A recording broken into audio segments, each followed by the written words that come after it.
If you're learning music theory, learn with an expert. I'm Aaron Bernstein, and this is Breaking Bar Lines. Here's a sample. So for today's lesson, we're going to look at the one chord in second inversion. It's very common near the ends of phrases, and we call it the cadential 6/4. Say hi to the perfect fourth. Hi, how are ya?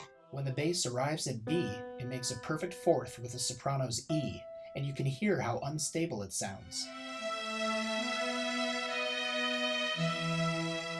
The soprano holds that E until it resolves down to D sharp, turning our perfect fourth into a major third. So despite the consonants of the perfect fourth, in this passage it's very unstable. Wait a minute. And the top voice inevitably resolves it down to a third. This is called a 4/3 suspension, and it shows how in some situations a perfect fourth is treated as a dissonance. And that brings us to second inversion triads. As you know, they have a sixth above the bass and a fourth above the bass, which is why they're called 6/4 chords. Any major or minor triad in second inversion has a perfect fourth for its lowest interval, and as you might have guessed, that makes it very unstable. In this F major triad, the top note in the perfect fourth, F, wants to resolve down to E, making a major third, just like we saw before. But now we've also got a sixth on top of that, and it wants to follow suit, resolving down a step and making a fifth above the bass.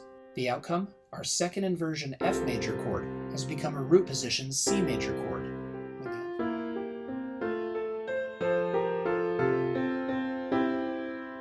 By the time we hit the 1/6/4, it really doesn't sound like it wants to be a one chord anymore, and it quickly resolves to 5 on the next beat.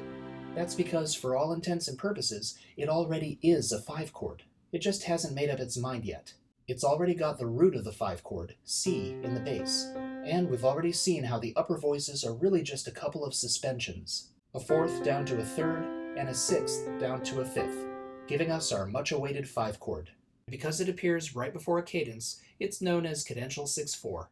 Now, depending on who you talk to, you'll see it written either as 1/6/4 or 5/6/4. And which one is correct? Well, both in a sense. This certainly has all the notes of our 1 chord, but we now know it's really a 5 chord that got stuck in traffic. So for the rest of the lesson, I'll write it both ways, keeping in mind that the overall harmony in this whole measure is really 5.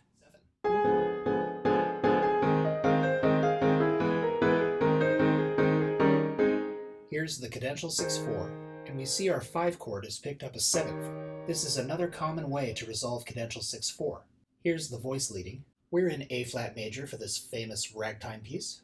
The soprano resolves the 6th down to the 5th. Our tenor resolves the 4th down to the 3rd, and that gives us our 5 chord. But the alto does one better. This 6th doesn't resolve down to the 5th the way the soprano did. Instead, it moves up to a 7th above the bass, and this becomes the 7th of our 5/7 chord. So cadential 6/4 resolves just as easily to 5/7 as it does to plain old 5. Turn sound into skill with Breaking Bar Lines.